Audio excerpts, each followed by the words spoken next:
Very warm welcome. I am very glad to see so many familiar faces this afternoon as we begin this conversation on the ecological civilization. I found this quote earlier this week, and I'm just going to read it because I think it says it better than I would. It says, "No matter how awake or developed one individual might be, a single human being on the world stage can easily be ignored. But if a group of enlightened leaders stand unified together in full transdual awakening, such an effort cannot be ignored." And so this is an opportunity for us to explore some new ground together today and hopefully concretize some conclusions as well. Global Friends is born from an understanding that we live in a different time today, in a different period in human history. And some have called it the Anthropocene age, and I just found this publication earlier this week. And so there's different ways of framing that, this time that we're living in, of transformation and transition. And today we're going to frame it in the terms of an ecological civilization as a vision and a way forwards for us. I've been asked in these remarks to sort of briefly describe what I believe, how I would describe an ecological civilization. And I think if we were to do it in very few words, it would be in harmony with nature. And so an ecological civilization would be in harmony with the way the natural world works.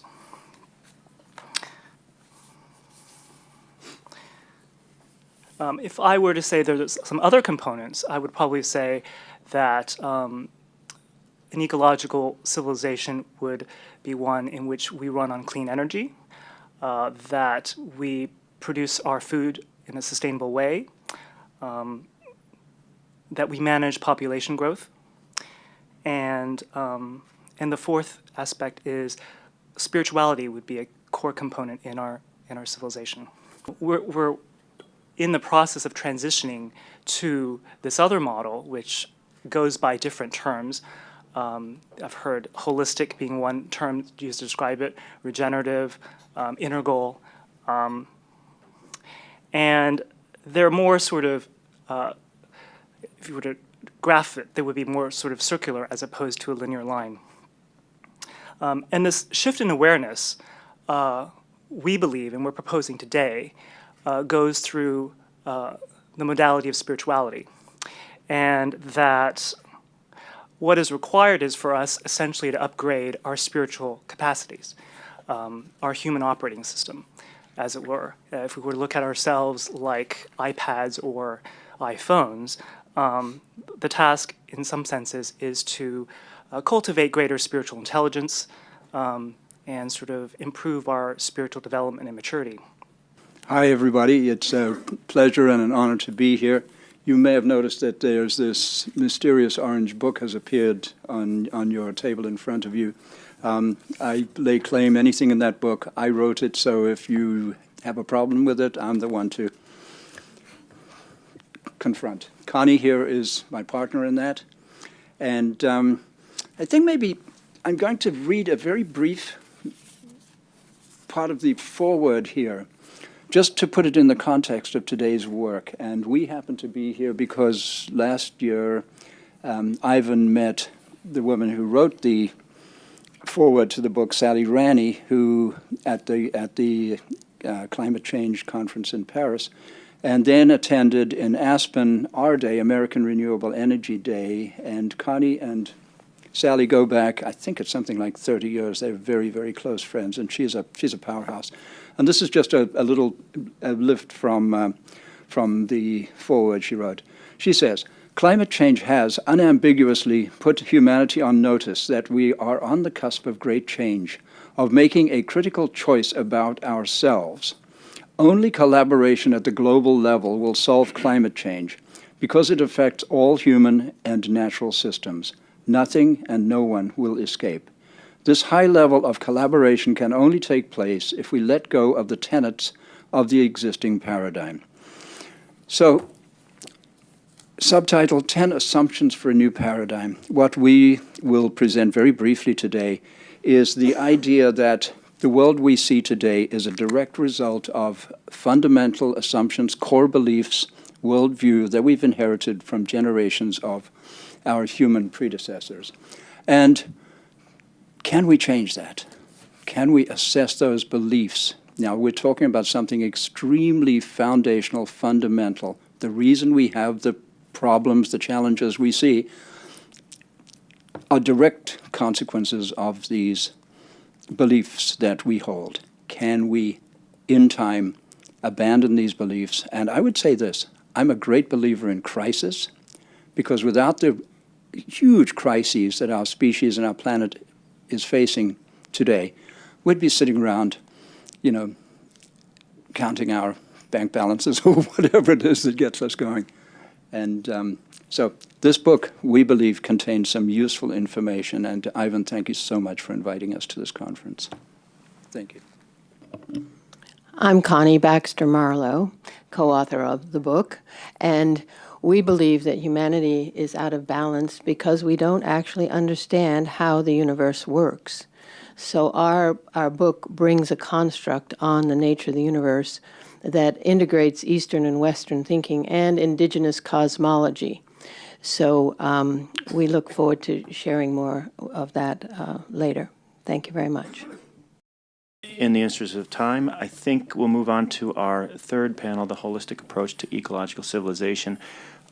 Each of our participants, I believe, has some film footage or slides they want to share with us, so I'm going to ask them. We'll go in the order that they are on the program, Andrew and Connie first, and Bob, then Andrew. And take 5 minutes or so to give us your sort of introductory remarks or thereabouts. Please. Whoa, what an extraordinary outpouring of intelligence, human intelligence here. What a blessing. And as this is the spiritual, is it, or the holistic, or I kind of prefer the word integral because those words are loaded in various ways. They might be considered to be woo-woo. Integral. How do we take these practical boots on the ground,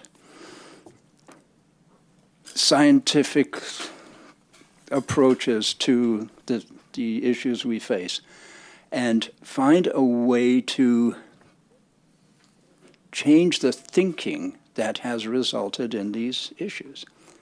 Every single one of the challenges is a result of human thinking. And human thinking is 100% a result of what we believe to be true. Every action we take, every thought we think. I think we all know that. So that's the essence of this book. And I'm going to read another brief moment from the book, and it's from we are sitting here on Manhattan Island, which once upon a time was the domain of the Native Americans. And this is just a little opening prayer from the Native Americans. A man named Wayne Eagleboy. He says, "Grandfather, creator of all that exists, with this sacred pipe, hear my prayer. As the new day dawns, let all people begin anew to walk the good red road of life. May we forget our differences. May we remember our likenesses. Let us hear what we have not heard. Let us see what we have not seen. It is the spark of the universe, the oneness of all life. In such a way may we be blessed, blessed in a sacred manner." Aho. So the reason that pretty much says everything I would like to say.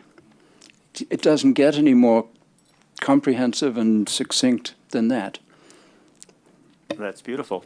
So we have a little summary, 10 slides, to just sort of say what we're bringing to the table. And that is that we do, in fact, create reality by the power of our consciousness, which John has pointed out very well, the results of addressing human consciousness in boots-on-the-ground effects. So we're defining human consciousness as the active and passive phenomena of awareness, assumption, attitude, attention, alignment, action, and allowing, which determine our frequency and thereby our reality. And with the prevailing core assumptions, we are in a lower frequency. We have a set of assumptions that these several words describe. We believe in separation. We believe in determinism as opposed to free will. We believe in destruction, that the humanity is on a downward spiral. We believe there is such a thing as not love. We believe that it's a mechanistic universe. Many of us, not all of us present, obviously, but the prevailing paradigm, and that we're enmeshed in limited time. This leads to conflict, helplessness, fear, victim mentality, powerlessness, and anxiety. Would anyone say that that sort of describes our current reality? Those characteristics? And we're suggesting a new set of assumptions that calls for that assumes that it is a conscious universe, that there is only love, that there is only free will, that we're on an upward spiral, an evolutionary upward spiral, that if we're in the now, we're in a timeless place, and that we are one. This leads to a reality where everything has meaning, everything is okay, we're powerful, we trust, there's infinite balance and cooperation. John, would you say that that's sort of describes the reality you've been working in? So, what we want to point out is that each frequency has its own laws. That may be a unique thought to everyone. This is not the only game in town. It's the only game in this frequency that the laws look immutable, but they're not. It's just this frequency where they appear immutable. And so Henry David Thoreau has a quote in the conclusion to Walden. I'm sure most of you, or all of you, have heard of Henry David Thoreau. He said, "I learned this, at least, by my experiment," when he stayed at Walden Pond, "that if one advances confidently in the direction of his dreams and endeavors to live the life which he has imagined, he will meet with a success unexpected in common hours. He will put some things behind, will pass an invisible boundary. New, universal, and more liberal laws will begin to establish themselves around and within him, or the old laws will be expanded and interpreted in his favor in a more liberal sense, and he will live with the license of a higher order of beings." So, here's our 7 A's of consciousness in one sentence. With expanded awareness and accurate assumptions, we choose our attitude and consciously direct our attention, align with our highest inner promptings, take committed action, and allow the loving universe to manifest beyond our wildest dreams. Thank you very much. That's all we have. Thank you. It's beautiful. Thank you.